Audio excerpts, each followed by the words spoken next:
nombre del Padre, del Hijo, del Espíritu Santo. Amén. Oh Dios, protector de los que en ti esperan, sin ti nada es fuerte ni santo.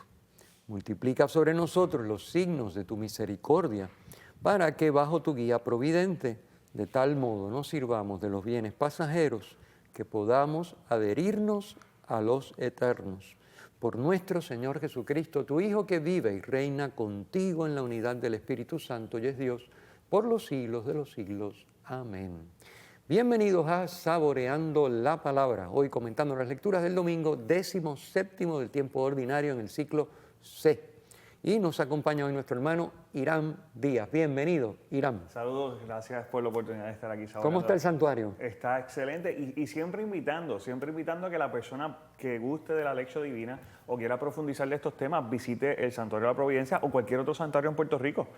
Aproveche esta oportunidad porque yo entiendo que puede ser de mucho fruto y de mucho beneficio para las personas. Y como sabemos que el programa del tema, lo que vamos a estar discutiendo hoy va a ser de mucho fruto para las personas, complementarlo con una visita a un santuario sería espectacular. Pues sí, el tema de hoy, la petición, la intercesión, la súplica a Dios, que siempre es escuchada. Pues qué mejor hacerlo que por mano de María en un santuario mariano. Exactamente. Así que no se olviden, vayan allá con Irán, vayan con Irán.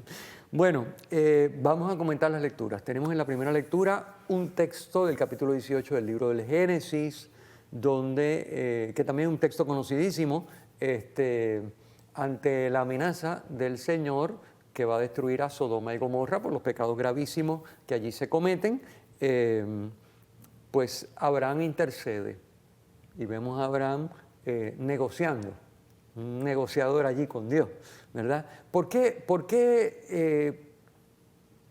la destrucción de Sodoma y Gomorra? Bueno, primero por los pecados gravísimos, pero uno puede decir, bueno, pero ¿por qué tienen que pagar justo por pecadores? Es que en la mentalidad semita, en la mentalidad judía, ellos entendían que había una responsabilidad colectiva. Es como cuando el pueblo va al destierro. Pues obviamente no todos eran pecadores, no todos habían faltado a la ley, pero quizá una mayoría. Pero bueno, y a todos les tocó la misma suerte. Entonces ellos pues entendían eso de esa manera. Hay una responsabilidad colectiva y aunque en Sodoma y Gomorra, que de hecho habían inocentes, que son los que en definitiva se salvan, que Dios los saca, el ángel los saca, a Lot y su familia, los saca de Sodoma y Gomorra antes de la destrucción, o sea que habían inocentes, pero ellos entendían que era normal porque había una especie de solidaridad en el pecado. Es decir, como nos afecta a todos y de alguna manera pues era tan grande, al judío le parecía normal que se pudiera destruir todo el mundo junto, ¿verdad? A nosotros eso nos choca un poco. Decimos, bueno, pero espérate, ¿y por qué tienen que pagar justo por pecadores? Claro, en aquel momento también, para colmo, pues la destrucción era el final y bueno, una gente que había estado allí en una ciudad como esa, pecadora, pues iba al lugar de los muertos, o sea, no tenía cabida en la presencia de la gloria y de la bienaventuranza de Dios. Entonces, claro, nosotros sabemos que aunque en esta vida un pecado de otros, un pecado social, por ejemplo, acarree, vamos a suponer en el caso de una guerra, y uno muera siendo inocente, ese no es el fin, porque las cosas no se acaban aquí. ¿Okay? Dios siempre tiene en la otra vida la justicia, le da a cada uno según sus obras. Padre, y destacando ese mismo punto de vista, entonces podemos interpretar que lo que hace Abraham es a la inversa, utilizando el mismo argumento, utilizando la santidad para la salvación entonces de todo.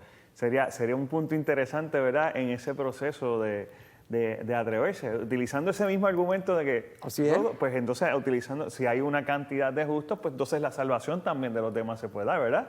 Sí, es interesante eso. O sea, él dice, bueno, pero si los inocentes quedan condenados por el pecado de los malos, pues oye, pero si hay por lo menos unos justos, una gente que son buenos, que no han obrado mal, ¿no servirá eso para contrarrestar el pecado de los otros, para evitar que se destruya Sodoma y Gomorra? Y entonces ahí es que entra la negociación, ¿verdad? Y sabemos que va bajando 50, 40, qué sé yo, 40, 35, 25, 20, 15, hasta que por fin, bueno, y si hay 10 por lo menos. Y bueno, ahí ya no se atrevió a bajar más. Curiosamente, no sé por qué, pero bueno, si hay 10. Y entonces el Señor le dice, bueno, si hay 10, sí. Si hay 10, si encuentra 10 justos, no destruyó Sodoma y Gomorra. Pero sabemos que lo destruyó, quiere decir que no habían 10. Pero salió Lot, que no sé cuántos serían, a lo mejor eran 8, pero bueno, no eran 10. Y como la negociación había sido con Abraham con 10, pues como no habían 10, pues Sodoma y Gomorra se fue. Pero Dios sí honró el salvar al justo y que no se fuera junto con el pecador, porque sacó a Lot y a su familia antes de enviar la destrucción a Gomorra y a Sodoma y a Gomorra. O sea que sabemos que esto también es figura de algo que se lleva a plenitud en el Nuevo Testamento y en Cristo. Y Cristo nos aclara perfectamente bien que cada uno de nosotros va a responder por sí mismo, por sus pecados. O sea, vamos a ser juzgados según nuestras obras, según el amor a Dios y al prójimo. De uno. No soy responsable del otro. O sea, soy responsable de ayudar al otro, que eso sí puede ir en contra mía, pero no soy responsable del mal que el otro haga si persiste en su mal, sino que yo le advierto y ya, y si el otro está mal, pues él asumirá las consecuencias de sus actos, yo asumo las de los míos. ¿Okay? O sea que no es que esté deslindado completamente, porque sí yo tengo la obligación de corregir, de acompañar, de ayudar, de perdonar, en fin, hay toda una relación de amor con el prójimo que está envuelta en mi destino eterno. Pero no es que el otro, porque sea pecador y yo no, pues yo tengo que pagar, eso no. Padre, viendo eso, así como usted lo está diciendo, de la responsabilidad que tenemos con el prójimo, le podemos decir a la audiencia que es nuestra responsabilidad entonces interceder por ese prójimo en nuestras familias, en nuestro entorno, en nuestra comunidad, que no es algo que es de ahora, sino que es algo que viene, lo estamos viendo en la primera lectura de hoy. Estamos llamados entonces a llevar a cabo ese ejercicio de interceder ante Dios, así sean 50, 45, así lo vayamos bajando, ¿verdad?, en nuestro entorno, Padre. Definitivamente, hay que interceder. La oración de intercesión es muy poderosa, es decir, fíjense ustedes por qué la iglesia, por ejemplo, en todas las misas se reza por el Papa y por el obispo de la diócesis. Es oración de intercesión. Porque el peso, la carga, la responsabilidad que tienen es tan y tan y tan grande que no pueden hacerlo solos. Necesitan el pueblo de Dios detrás orando. Porque muchas veces para ciertas cosas se busca, por ejemplo, la intercesión de los santos, santuarios marianos, donde se le pide a la Virgen, la misma Virgen que ha pedido la consagración, por ejemplo, del mundo a su Inmaculado Corazón. ¿Por qué? Bueno, porque es una manera de interceder unos por otros, pedirle al Señor, Señor, apiádate de el pecador, apiádate de mí que también soy pecador, apiádate de esta situación en atención a los méritos de, obviamente, Jesucristo, pero también de los santos, de la Virgen María, etcétera, ¿no? Y el pueblo de Dios, pues cuando pide, tiene poder, y cuando se celebra la Eucaristía se pide por el Papa, se pide por el obispo diocesano. Importantísimo eso, no falta en ninguna misa, pero es por eso, es una oración de intercesión. Aparte de que intercedemos, como tú sabes muy bien, por los vivos y por los difuntos, que eso ya es estándar también, eso está siempre en todas las misas, pero y por las intenciones que sean cotidianas, o sea, que sean relevantes en el momento que se está celebrando la misa, ahí está la oración de los fieles, ¿no? Es oración de intercesión, que es muy importante y que fue, como tú muy bien dices, lo que hizo Abraham. No tuvo un buen resultado, pero bueno, él lo intentó. Pero también refleja la vida diaria del día a día, que no sé necesariamente todo lo que uno está pidiendo intercesión posible vaya en la voluntad de Dios o esté en ese sentido. Y eso no debe ser una razón para entonces nosotros no seguir hacia adelante pidiendo. No hay que desanimarse porque Dios, si concede o concede parcialmente o concede otra cosa diferente, siempre lo que Él da es lo mejor y es lo que nos interesa, es lo que nos hace, es lo que es un bien para nosotros. Nosotros tenemos que tener esa fe absoluta, es decir, cuando yo pido según lo que yo creo, Pero el hecho de que no me lo dé o no me lo dé de esa manera o no me lo dé cuando yo lo pido, no quiere decir que Dios me falló. Quiere decir que yo no estoy pidiendo rectamente. Que yo, como no tengo el panorama completo como lo tiene Él, pues pido en base a lo que yo veo. Pero si yo viera lo que Él ve, yo haría o daría lo que Él dio o lo que Él da.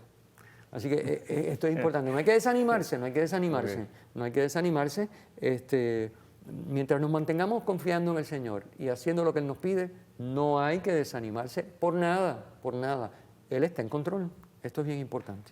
Hablemos un momentito de la carta de San Pablo a los Colosenses, que es la segunda lectura de hoy, tomada del capítulo 2.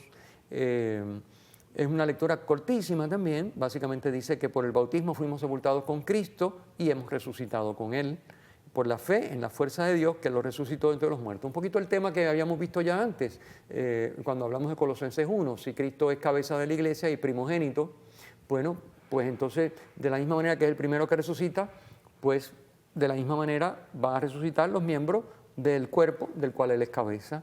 Entonces, ese cuerpo ha sido sepultado con Cristo, pues si ha sido sepultado con Cristo, va a resucitar junto con Él.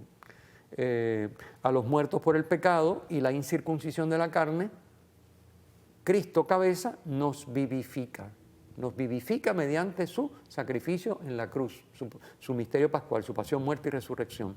Dice Pablo, cancela la nota de cargo que nos condena con sus cláusulas contrarias a nosotros, la quitó de en medio clavándola en la cruz. Una manera gráfica de expresar que esa enemistad que nos acarreaba con Dios, el pecado personal, pues Cristo la borra, perdona nuestros pecados, basta que los pidamos. O sea, no es automático, porque es una gracia, es un don. Y los dones hay que recibirlos, si no, no se tienen. O sea, los dones no se le empujan así a la gente por la cabeza, sino que Dios lo quiere dar, pero yo lo tengo que querer recibir. Si no lo quiero recibir, pues no lo tengo. Entonces esto es importante. Gente que dice, no, Dios siempre me perdona, ya estoy perdonado. Bueno, no, Dios siempre te perdona, pero tú lo has recibido. ¿Has hecho lo que tenías que hacer para que Él te pueda perdonar? Porque Él te quiere perdonar, pero una cosa es que Él te quiera perdonar y otra cosa es que tú te quieres dejar perdonar. Son dos cosas distintas. Si yo no me quiero dejar perdonar, por las razones que sean, no sabemos, no vamos a juzgar, pues no estoy perdonado. O me arriesgo a no estar perdonado, no tengo la certeza, porque si no he acudido a una confesión, a un sacramento de la confesión, y tengo pecado grave, o aunque crea que no tenga pecado grave, hace meses y meses y meses y meses que no voy, ¿quién sabe? Entonces, Él me quiere perdonar, ¿no? Así que esto es bien importante. Tenemos que dejarnos dar por Dios. Yo sé que es lo más difícil, lo más fácil es uno ir y buscarlo, pero lo más difícil es que dejárselo dar, porque dejárselo dar es un acto de humildad. Uno tiene que decir, bueno, yo sé que yo no valgo, yo no puedo, pero no importa porque Dios, que sí puede, me ama y yo me dejo amar. Entonces, dejarse amar es dejarse perdonar, ir y buscar el perdón. Dejarse amar es dejarse alimentar, es ir y buscar la Eucaristía. Dejarse amar es ir y buscar a Cristo en el silencio, en la oración, en la Escritura. Pero lo que decimos tantas veces, dejarse amar es amar al prójimo con los dones que Dios me da. Me estoy dejando amar con esos dones, los estoy utilizando. Y a la misma vez estoy amando a Dios porque los estoy utilizando para lo que Él me los dio. O sea, esto es importante, ¿no? Como usted muy bien dice, o sea, Dios, yo creo que desde el sacramento de la reconciliación está dispuesto a darnos el perdón, pero si nosotros no asistimos o no tomamos la decisión de ir entonces a querer participar del sacramento, pues es complicado el que podamos dejar, como usted dice, dejarnos, tenemos que permitirle, dejarnos recibir en ese sentido. Y también, al igual, esta lectura de Pablo resalta un punto bien interesante, al igual como Abraham trajo el punto de que por unos pocos de santidad se puede salvar todo el pueblo, en este caso por el bautismo y por la muerte de Jesucristo, pues entonces también implica la salvación a la que tenemos. Pero como usted dice, no llega automático, pero está ahí ese don. Está para nosotros, porque efectivamente lo que dice tiene mucha razón. De la misma manera que la primera lectura nos mostró el caso de los justos, que no alcanzaron los 10, pero un solo justo, que es Cristo, bastó para el perdón de los pecados de todo el mundo. De todo el mundo. Entonces, claro, el tema es, estamos perdonados. es lo que hablábamos, creo que fue la semana pasada o la anterior, la redención objetiva. O sea, el sacrificio de Cristo no le falta nada, ha perdonado todos los pecados, ha hecho todo lo que tenía que hacer y cumplió la voluntad del Padre hasta las últimas consecuencias. El tema es que esa redención objetiva llegue a cada uno de los miembros del cuerpo del cual Él es cabeza. Correcto. La cabeza ya hizo lo que tenía que hacer, pero la cabeza no puede obligar a los miembros del cuerpo. Tienen que aceptar libremente ese don que Él les hace de la redención, que es lo que estamos hablando. Y sí, con la redención de Cristo basta y sobra, pero hay que aceptarla. Lectura corta pero profunda. Sí, siempre es así. Estas cositas siempre, estas lecturas cortitas siempre tienen... Profunda. Tiene sustancia, obviamente, tiene sustancia. Aquí estamos... Vamos a pasar entonces a comentar un poquito el Evangelio. El Evangelio es interesantísimo porque es el Padre Nuestro. El Padre Nuestro que, bueno, sabemos de memoria, recitamos, yo no sé cuántas veces al día, recitamos el Padre Nuestro. Obviamente cuando rezamos el rosario, por lo menos 5 veces, 6 veces, en verdad, si hacemos las oraciones después por el Santo Padre, etc. Es decir, en la misa se recita Padre Nuestro, no hay una misa donde no se rece el Padre Nuestro. Así que, fíjense qué interesante que nos trae, estamos en el ciclo C y por lo tanto la lectura está tomada del Evangelio de Lucas. Y Lucas es el Evangelio que, entre otras cosas, ¿verdad? El Evangelio que se conoce por la misericordia, pero también otra característica sobresaliente de Lucas es el tema de la oración. Cristo en Lucas siempre está orando, siempre está en un clima de oración. Comienza en el templo de Jerusalén, en la oración, cuando está Zacarías ofreciendo, termina con los 12 bendiciendo a Dios en el templo, después de la ascensión. Jesús, en los momentos clave de su vida, antes de escoger los apóstoles, antes de ser bautizado, antes de la pregunta que le hace a Pedro, que con Pedro lo confiesa, tú eres el Hijo del Dios vivo. Cristo está en oración. Antes de la transfiguración, Cristo está en oración, que no lo está en los otros relatos. En los otros sinópticos de la transfiguración, simplemente Cristo sube al monte y se transfigura, pero en el de Lucas, Cristo está orando cuando entonces se da la transfiguración. O sea, es interesante cómo Lucas enfatiza por activa y por pasiva el tema de la oración de Jesús. O sea, que Jesús, que está en visión directa del Padre, porque es uno con Él, y sin embargo está en oración, o sea, está ensimismado, está metido en el Padre todo el tiempo. Y yo creo que esa fue la impresión que tuvo que haber causado en los apóstoles. Sí. Por eso le dije, enséñanos a orar, porque... Sí, lo vieron, que tiene que haber sido sobrecogedor, ver a Jesús orar. Tan es así que ellos no lo interrumpen, sino que esperan a que termine. A que termine, ok. ¿Verdad? El texto mismo lo dice. El texto mismo lo dice, que no lo interrumpieron, sino que cuando terminó de orar, ellos se quedaron allí mirando aquello, y cuando terminó de orar le dijeron, enséñanos, por favor, que nosotros también queremos eso mismo que tú tienes, eso mismo que tú haces. O sea, que esperaron a que él terminara, porque eso tenía que haber sido. Imagínense el silencio ese de Cristo en contemplación con su Padre. Bueno, es el cielo en la tierra. O sea, pensemos en eso. Sí, sí. Tiene que ser una cosa tremenda, ¿no? Uno está acostumbrado a que no, Jesús oraba y los discípulos lo vieron orar, le pidieron el Padre. No, pero eso, uno se mete en esa escena y dice, bueno, yo estoy mirando aquí ahora mismo, cierro los ojos y veo a Jesús de cara al Padre orando. ¿Cuál sería la expresión en su cara? ¿Cuál sería la postura de su cuerpo? ¿Se le escaparía alguna palabra? ¿Qué diría? Es decir, wow, Cristo orando a su Padre, es su Padre, es Dios igual que Él. Tremendo, ¿no? Bueno, entonces, claro, le piden que les enseñe a orar. Y Jesús entonces, pues, ¿qué les enseña? Pues la oración del Padre Nuestro. Que, como ustedes saben, hay 2 versiones. Está la versión de Lucas, que es la que leemos este domingo, y está la versión de Mateo, que es la versión más larga, que son 7 peticiones. ¿Por qué son 7 peticiones en Mateo? Porque Mateo está escrito para los judíos y el número 7 es perfecto, simboliza lo perfecto, entonces no podía tener 5, ni 4, ni 3, ¿verdad? En Lucas tiene 5 peticiones, dice lo mismo, pero lo dicen 5 peticiones, en Mateo lo dicen 7, porque tiene que ser lo perfecto, o sea, cuando Cristo enseña a orar, enseña la oración perfecta. Pues para decir que es la oración perfecta, tienen que decir que tiene 7 peticiones. En Mateo tiene 7 peticiones, que de hecho es el Padre Nuestro largo, que es el que rezamos nosotros ordinariamente. Pero este es un Padre Nuestro más corto que tiene 5, pero que el contenido es el mismo. En esencia. O sea, el contenido es el mismo, no es que diga cosas diferentes, es que dice lo mismo. Entonces, podemos poquito a poco aquí un poquito mencionar, a ver hasta donde nos dé el tiempo, no sé cómo andamos de tiempo en el programa, pero las distintas peticiones del Padre Nuestro, ¿verdad? Santificado, primero Padre Nuestro, obviamente quiere decir que somos sus hijos. Lo podemos invocar como Padre y lo debemos invocar como comunidad, porque fíjate que no dice Padre mío, sino Padre Nuestro. Así que ya nos pone en comunión a nosotros. Si no estamos en comunión entre nosotros, no podemos decir Padre Nuestro. O sea, si yo tengo algo contra ti, yo no puedo decir Padre Nuestro. Pues hacemos como el hijo pródigo. Bueno, ese es hijo tuyo, pero mío, no es hermano mío, ese es hijo tuyo. Entonces no puedo decir Padre Nuestro. Así que si yo para poder decir Padre Nuestro tengo que estar en comunión con los demás, tengo que sentirme hermano con los otros para yo decir Padre Nuestro, somos hermanos. Eso es lo primero. Luego dice, santificado sea tu nombre. ¿Qué quiere decir santificado sea tu nombre? O sea, que tu nombre se manifieste santo, es lo que está diciendo. ¿Y qué cosa es que se manifieste santo? Que se manifieste la santidad de Dios. Pues, ¿cómo se manifiesta la santidad de Dios? En su obrar. En su obrar se manifiesta la santidad de Dios. Así que, ¿y cómo se va a manifestar el obrar de Dios? Pues lo que estamos pidiendo en el Padre Nuestro es que su obrar se manifieste a través nuestro.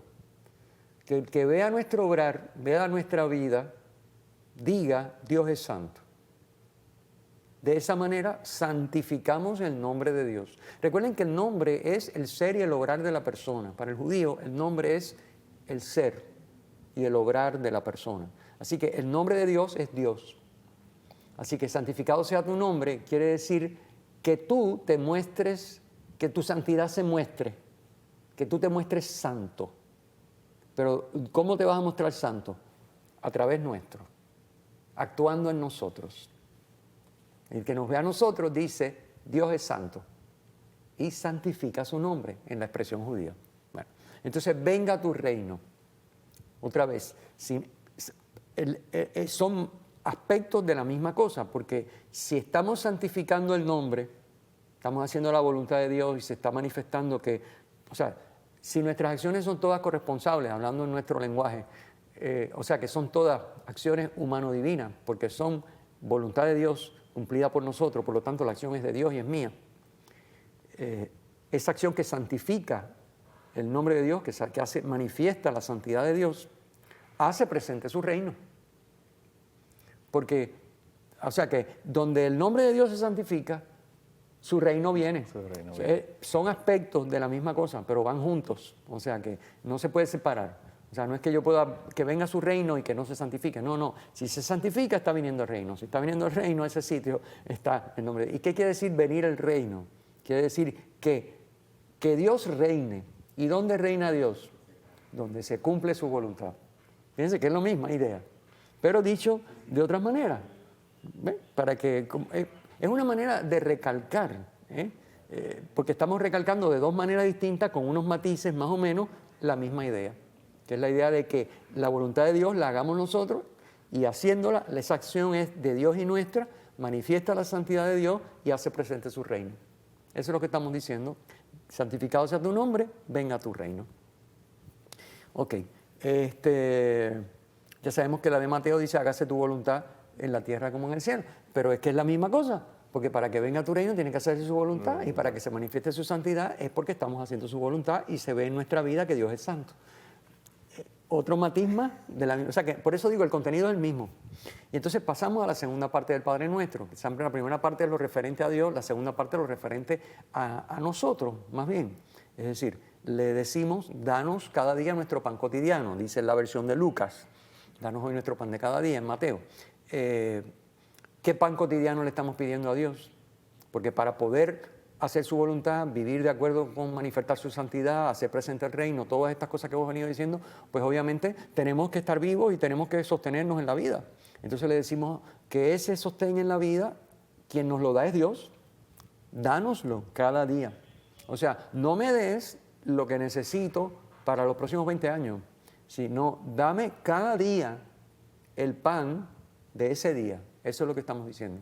Dame este día el pan de hoy. Dame el pan cotidiano es el pan de hoy. Correcto. Así que danos cada día el pan cotidiano, el pan para hoy. O sea, y el pan es el pan que nos sostiene corporalmente y que nos sostiene espiritualmente. La Eucaristía también. Los dos panes, necesitamos los dos panes. Y luego está el tema del perdón de los pecados.